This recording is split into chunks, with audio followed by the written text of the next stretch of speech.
Zdravím všechny a tohle je ukazování základních věcí ve hře World of Tanks. Takže nejdříve ukážu nejdříve vám ukážu pár věcí. Takže první výzkum. Kupte si tank tím, že na něj takto kliknete. A tady dáte koupit. Tak, potom jak si koupit tyto věci, kliknete sem a montovat. Tak, sice vás to stojí 2000, ale je to super. Tak, poté servis, akceptovat, jo, my máme vlastně munici. Poté tady máme tohle, to si tam klikneme a vždycky třeba 10, ale je to hrozně drahý, jako na tenhle tank, tak na vyzkoušení. Spotřební doplňky, takhle a takhle. Buď to si to koupíte ve skladu, já mám 12, jo. Tak, akceptovat, tak a vidíte, a ještě tady máte munici. Je to buď to prémiová munice, která má cenu 8, můžete si to přepnout. Pokud chcete za 2 zlaťáky, což podle mě za to nestojí, tak radši si to dejte takhle. Mě by to stálo hodně, takhle 43 000, tak to ne. To stojí jak tank. Potom i munice, která ta podkaliberní je, ještě k tomu hrozně vidíte pro průbojnost, probije až 110 pancíře, vidíte to a dá poškození úplně stejně jako AP. A ještě jedna zajímavost, APCR ne, když letí, tak nestrácí průbojnost, ale AP střela jo. A i munice ta má hrozně malý probíjení, ale hrozně poškodí. A hlavně, když střelíte dovnitř, do tanku, tak zničíte třeba motor a ten můžete, a třeba pásy zničíte na ránu. Tak a vidíte, teďka se koukneme ještě na základní takže výdrž 100 a můžete si to zvětšit věží, ale bohužel věž tady k tomu nejde vyzkoumat. Potom maximální rychlost, to je jasný, to kolik jede, tady to je důležitý. Hmotnost a maximální nosnost. Hmotnost je 49 tun, ne kilogramů, jo, abyste si to nepletli. Pásy unesou 65, což znamená, že si můžete třeba tady něco namontovat. Třeba koukejte, tady váží to třeba 100 kilo. A no, a tady to třeba váží 250 kg. Tak to si můžete tam dát a budete mít těžší tank. A tak potom si teďka si ještě řekneme něco k tomu. Takže tank má motor, který je umístěn vzadu. A pokud vám ho někdo zničí, tak začne hořet. Teda kriticky poškodí, tak začne hořet. Po chvíli to a samozřejmě se zastaví. Ale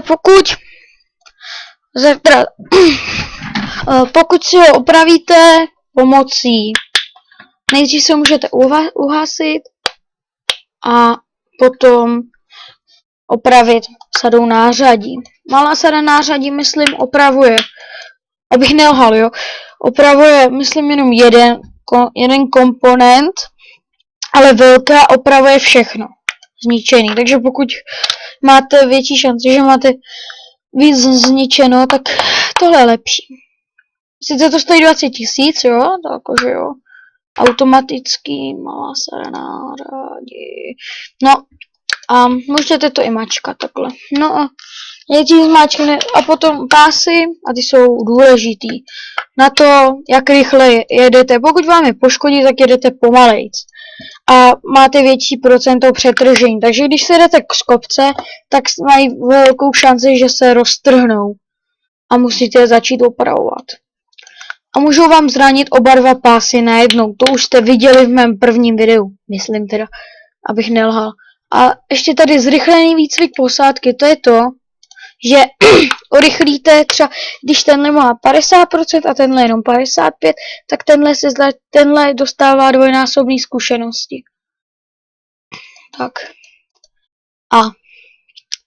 A věž, na který je dělo. Pokud vám zraní věž, tak se otáčí hodně pomaleji A pokud vám zničí, teda zraní dělo, pokud vám zničí věž, tak se nemůžete otáčet vůbec a musíte chvilku počkat, než se to opraví. Ale můžete se potom zase pomalu otáčet.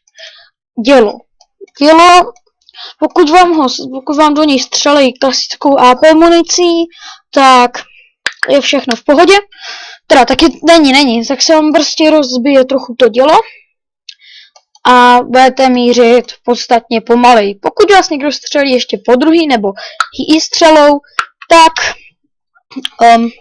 se vám zničí úplně. A to musíte chvíli počkat, než to zase posádka opraví, nebo to zase můžete opravit malou sadovou nářadí. Potom potom ještě tady něco k té posádce. Tady máte 50% a když máte, a to jsou ty schopnosti, takže ona se otáčí třeba věž pomalej. A až by dosáhnul 100%, tak by se otáčela rychleji o dost. Potom, ještě jedna věc. Pokud máte na 100%, tak se vám začne zkoumat ten... Aha, tady to mám jinak. Tak se vám začne zkoumat nějaký skill.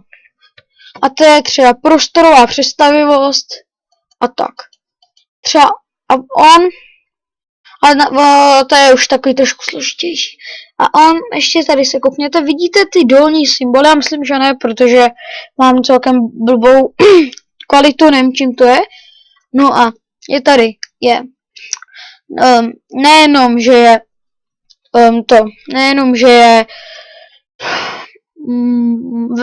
nejenom, že je velitel, ale je taky střelcem, nabíječem a radistou.